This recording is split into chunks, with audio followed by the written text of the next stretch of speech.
Hey guys, Veebat here with another V-Plays, and I am taking out the La-11, which is going to be a premium tier 8 light fighter. Now, this aircraft has a little bit of an identity crisis.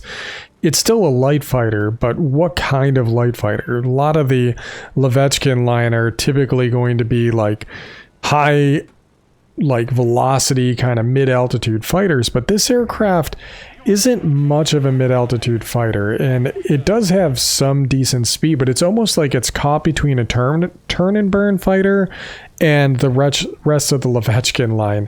It actually features some really good maneuverability, great roll rate. I want to make sure we do that because people need to go there. But we can dogfight over an airfield pretty well. So we're going to give that a shot. I'm not going to be able to outturn the Spits and the Zeros and all that stuff. Speaking of which, here he is. Kind of expected that to happen. Okay, let's get around on this guy. Our best shot is while he is currently distracted. He is looking at a different aircraft. Perfect. Got him. Oh, he managed to get that defense aircraft out. Yeah, I see it. Oh, you get out of here with that noise. We got 3 23mm cannons. They're pretty decent. Not the best in the world, but they'll get the job done. There we go. I can guarantee you when that Spitfire comes back, he's not going to be ignoring me. Guns have overheated. Oh, like I said, we got aircraft everywhere. There's a light fighter. It's a P-51 this time, though. Yak 9U, not something I really want to be engaging in a head-on or anything. Got him. Ooh. Engine's out. P-51D. Running out of airspeed, and there's the 262. Man, team is really struggling to do much of anything right now. We do have... We've got a multi-roll. Where is he at? What's he doing? I'm not sure what's going on right now. It looks like I do have some friends trying to help out here, but we're not getting this... We're not getting that command center. That's not a good sign. Oh, the enemy's got a B-32. 2 B-32s. Oh, we're going to be in some trouble. And our B-32 has not been able to do much.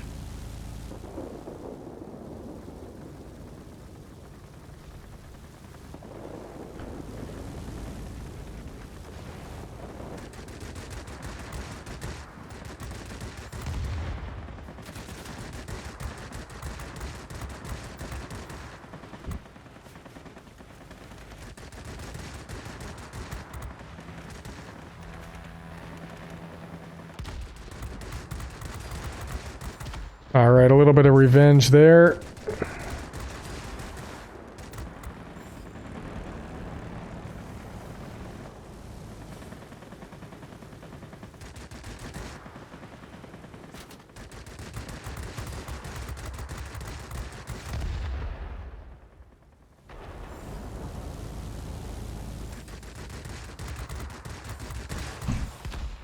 Oh, almost.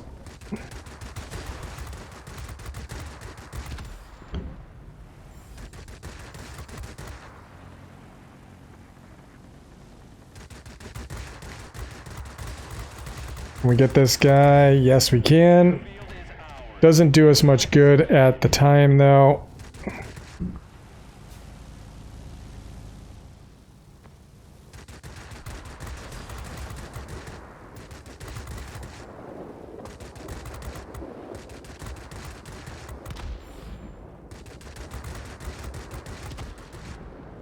And there's the 262.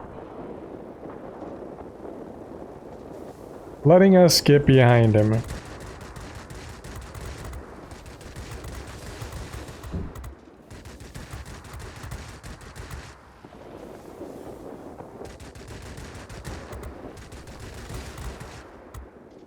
We lost an engine.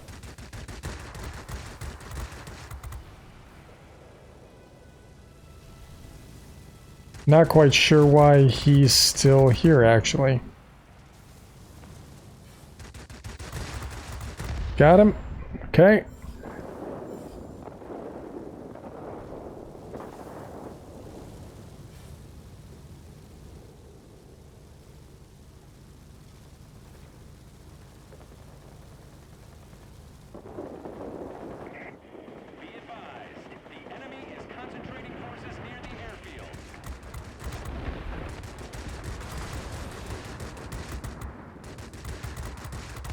Got him. Okay, where is the Mustang?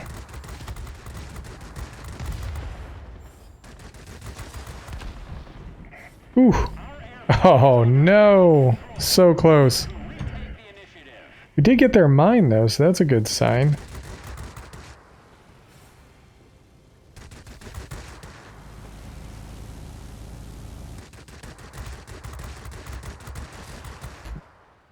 Oof.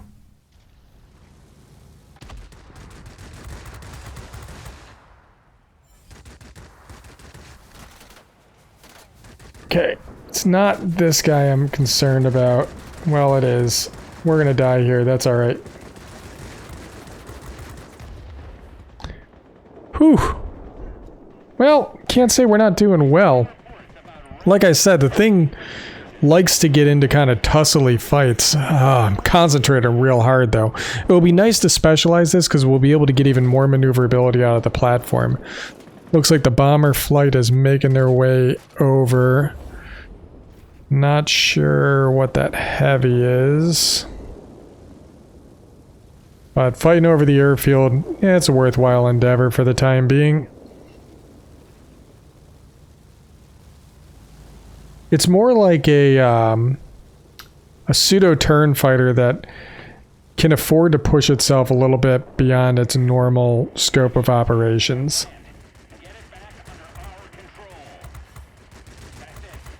Squall line, cool, we got him out. Where's pilot here?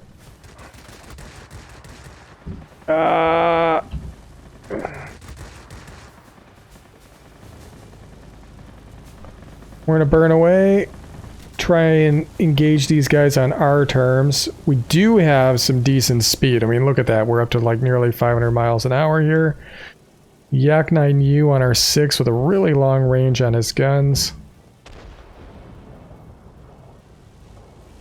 Every aircraft we take out, though, is permanently dead, so we're helping our buddy out.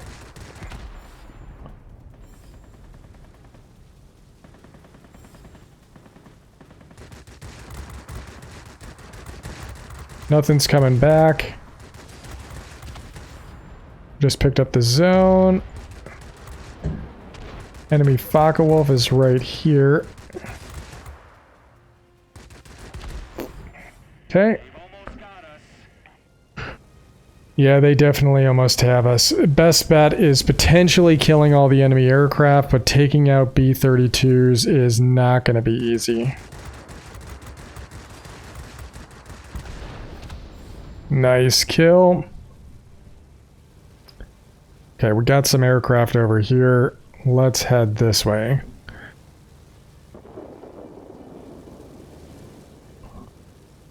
I don't see the bombers. I'm not sure where the heck those guys are at. Oh, there's one. Right there. Not that I can do much in this aircraft. We're not much of an altitude fighter. We know we can push ourselves up there if need be, but it's not really our primary role. Okay. Look out for that post.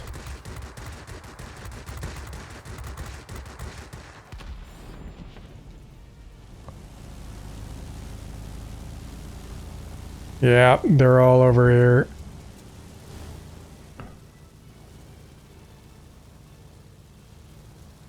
Maybe if Heinz pulls something out of his tuchus. Perhaps, but I highly doubt it. 17,000 personal points, though.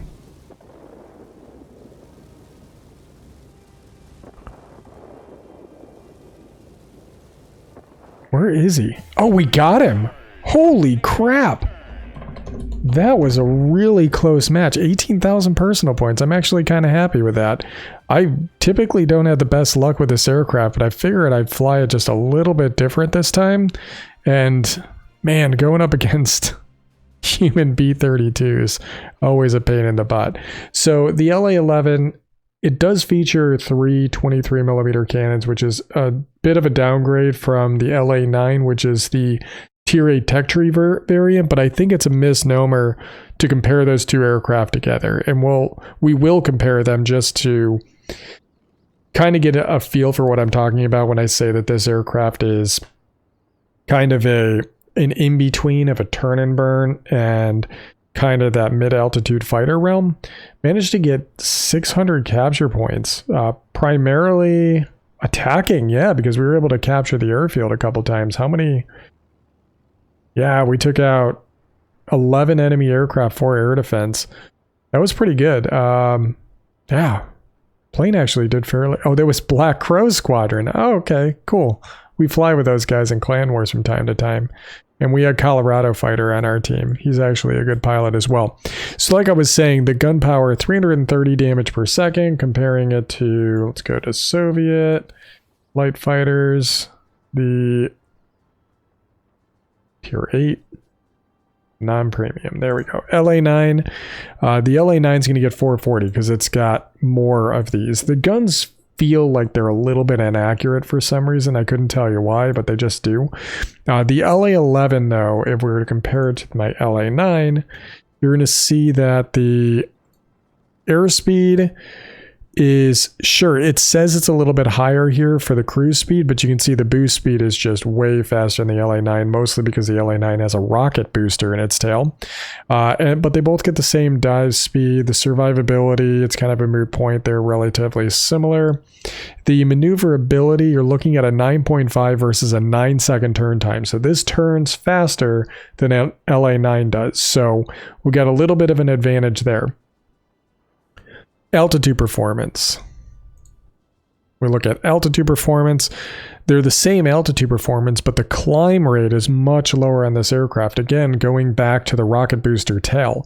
The roll rate as well, this is something that's kind of crazy, is they both have really good roll rate, but the minimum speed for turning is actually a little bit better on the La-11, which means we can afford to get down to much lower stall speeds or lower speeds to maintain a good turn circle. So we can kind of do better brake and acceleration turns. So there's something to be said for that. The La-11 isn't necessarily like one of those premiums that's just a premium version of another tech tree aircraft. It's going to be one that is just different, slightly different. It's another take on the kind of mid-altitude fighter aircraft. And the reason I say it's between a mid-altitude and a turn and burn, it's still has similar altitude characteristics as an La-9, but the La-9's boost allows it to be able to get up to those higher altitudes much more safely. We were able to do it in the La-11. We were chasing after the 262, and when we needed to dive and get our nose down and get away from that Spitfire towards the end of last battle, we were able to do that. But really, the La-9 can do that just as well, if not way better. Additionally, we do take a little bit of a hit on the guns. I feel like they're a little bit more inaccurate on my La-11. I really feel like I got to get a lot closer to get good, consistent hits, and they overheat fairly quickly, as you guys saw. So you got to have some trigger discipline with these aircraft. Now, when we do specialize this platform, it only opens up one slot, but we're going to put a lightweight power unit in here in order to get a little bit more maneuverability out of this thing, and that'll allow us to be able to get its sub 9-second turn time. Now, if we were to compare this with like a Yak-15 real quick, this is a turn and burn aircraft, right?